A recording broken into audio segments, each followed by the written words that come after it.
వరద ప్రాంతాలను పరిశీలించిన కేంద్ర మంత్రి రామ్మోహన్ నాయుడు. కేంద్ర పౌర విమానయాన శాఖ మంత్రి కింజరాపు రామ్మోహన్ నాయుడు శనివారం నాడు శ్రీకాకుళం జిల్లాలోని వరద ప్రభావిత ప్రాంతాలను సందర్శించారు. హిరమండలం మండలంలోని తుంగతంపర గ్రామంలో గండిపడిన ప్రదేశాన్ని ఆయన స్వయంగా పరిశీలించారు.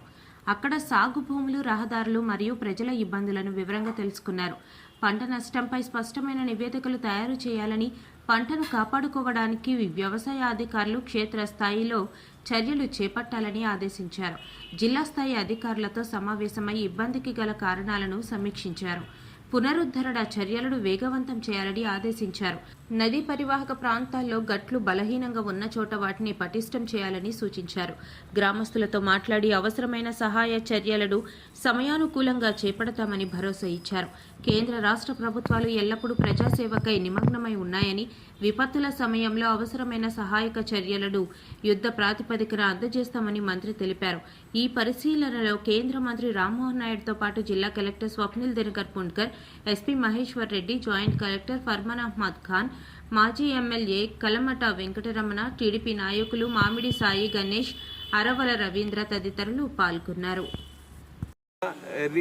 రెనోవేషన్ కొన్ని వర్క్లు ఏవైతే యాప్రాన్ తాలూకు ఉన్నాయో అవన్నీ కూడా చేయడానికి అవి చేస్తున్నాం. ఎందుకనంటే ఒక పక్కన జిల్లాలో ఉన్న రైతులందరూ కూడా ఆధారపడింది ఈ వంశధార మీద, ఈ గొట్టా బ్యారేజ్ మీదే. గొట్టా బ్యారేజ్లో ఉన్నటువంటి నీరు లెఫ్ట్ మెయిన్ కెనాల్ ద్వారా సుమారు 150 కిలోమీటర్ల పలాస వరకు వెళితే అక్కడ పంట తడిస్తే ఆ రైతు పండించుకోవడానికి ఒక అవకాశం వస్తుంది. ఇంత బ్రహ్మాండమైనటువంటి నది మన దగ్గర ఉన్నందుకు దాన్ని ఉపయోగించుకోవాలంటే ఒకటి, నది పక్కన ఉన్న వారికి ఇబ్బంది ఉండకూడదు. నదిలో ఉండే వాటర్ ఎంత దూరం మనం పంపించగలిగితే అంత దూరం పంపించాలి. ఈ రెండు కార్యక్రమాల మీద కూడా ప్రభుత్వం దృష్టి పెట్టి, ఇప్పటి వరకు నిధులు లేకపోవడం, లేకపోతే ప్రభుత్వం పట్టించుకోకపోవడం వల్ల కొన్ని కార్యక్రమాలు జరగలేదు. కానీ మన ప్రభుత్వం వచ్చిన తర్వాత చంద్రబాబు నాయుడు గారు కూడా రైతులని, వ్యవసాయాన్ని, ఇరిగేషన్ వాటర్ని ఇదే ప్రముఖమైన సబ్జెక్ట్స్గా పెట్టుకొని దీనికే ఎక్కువ డబ్బులు కూడా కేటాయించి ఈ కార్యక్రమాలన్నీ ముందుకు నడిపించడం జరుగుతుంది. కాబట్టి ఒక ఆశ, మన అందరికీ కూడా ఒక ఆనందకరమైన విషయం, చంద్రబాబు నాయుడు గారు ఉన్నారు, ఆయన నిధులు ఇచ్చి మనకి ఈ కార్యక్రమాలన్నీ కూడా చేస్తారన్న నమ్మకాన్ని స్థానికులకి, జిల్లా వాసులందరికీ కూడా తెలియజేస్తున్నాం. వరదకి సంబంధించి అయితే ప్రస్తుతానికి ఎక్కడా కూడా ఇబ్బందికరమైనటువంటి పరిస్థితులు లేవు, అంతా కూడా కంట్రోల్లో ఉంది. అధికారులు కూడా చాలా చక్కగా పనిచేస్తున్నారు. ఇప్పుడు మాతో పాటు కలెక్టర్ గారు ఉన్నారు, అలాగే జేసీ గారు, మరి ఆర్డీఓ గారు, ఎస్పీ గారు కూడా ఇక్కడికి వచ్చారు.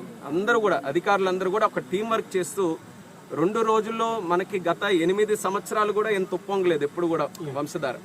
అంత భారీ వరద వచ్చినా సరే ఎక్కడ ఇబ్బంది లేకుండా అందరికీ కూడా కలిసికట్టుగా ప్రజలతో మమేకమై అధికార యంత్రాంగం, ప్రజాప్రతినిధులు అందరూ కూడా కార్యక్రమాలు చేశారు.